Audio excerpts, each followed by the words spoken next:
राम राम मंडळी, स्वागत आहे तुमचा माझ्या अजून एका नवीन व्हिडिओमध्ये. तर आता मी आवरले घरातलं सगळं काम. बघू शकता हे तुम्ही, भांडे वगैरे सगळे झालेले आहे. हे आहे आमचं छोटंसं किचन आणि झालं एवढंच आहे. किचनच एवढं आहे, आमचं सामान एवढं आहे, सगळं एवढंच आहे.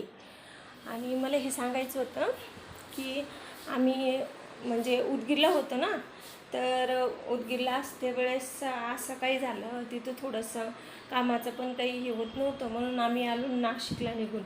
मी, माझी मम्मी आणि माझे 2 मुलं. आणि मग आल्याच्या नंतरला इथं कामाचं बघितलं, पण इथं पण काही काम जमायसारखं नव्हतं. म्हणजे काम इथलं कंपनीतलं सगळ्यात हार्ड, म्हणजे काम असं तेवढं हे नव्हतं. आणि मग मला जमत नव्हतं काम, पुन्हा टायमिंग जास्त सगळं हे, मग खूप सारे असे प्रॉब्लेम चालू होते 6 महिने. मग म्हणलं चला आता तरी काय करावं. पण असं ना, एखाद्यासोबत इतकं वाईट असं हे करू नये. म्हणजे इतकं असं काही घडलं की मला माझं गाव सोडून यावं लागलं. मी तिकडून आल्याच्या नंतरला मला परत तिकडं जायचं पण होतं, पण काही एक असे लोक असतात ना, ते म्हणतात ना, त्यांना काही देखवणं कुणाचं काही, ते काही जवळच्यांनीच लोकांनी मिळून माझं घर पाडलं.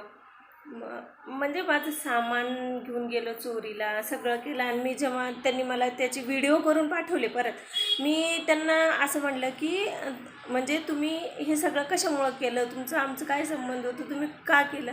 तर ते म्हणले तू इथे येऊन वापस कसं राहते, कसं राहशील, कसं करशील, तुला येऊन आल्याच्या नंतरला राहायलाच.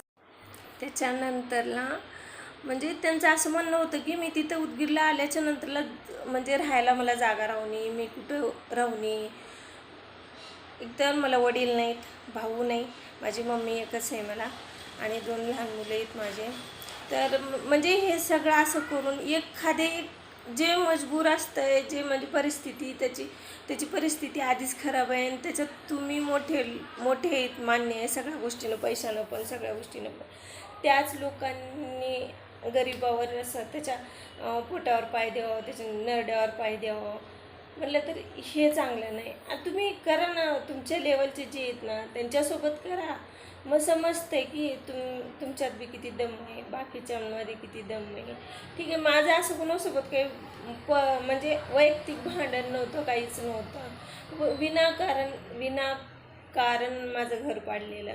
आणि हे जेव्हा मी असं म्हणले की मी पोलिसांना सांगते, पोलीस केस करते, पण तरी पण म्हणजे ते समोरची व्यक्ती असं म्हणली की नाही, तू पोलिसांना जरी सांगितली तर पोलीस पण माझं काही करणार नाही, तू कसं राहते कसं नाही.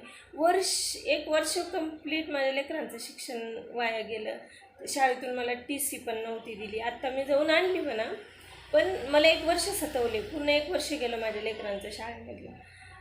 म्हणजे एवढं पण नाही करायचं असते. जाऊ दे, याच्यानंतर पुढचं तुम्हाला नेक्स्ट व्हिडिओमध्ये सांगाल हळूहळू सगळं काही. म्हणजे असं वाईट वाटतं की बाबा कोणी नसताना असं एखाद्यासोबत इतकं वाईट करू नये. ठीक आहे, भेटूया नंतरच्या व्हिडिओमध्ये. याच्या पुढचं सगळं मी तुम्हाला नेक्स्ट व्हिडिओमध्ये सांगाल. तुम्ही फक्त व्हिडिओ बघा, लाईक करा, शेअर करा, आणि तुम्हाला जर वाटत असेल काही तर मला सजेशन पण द्या.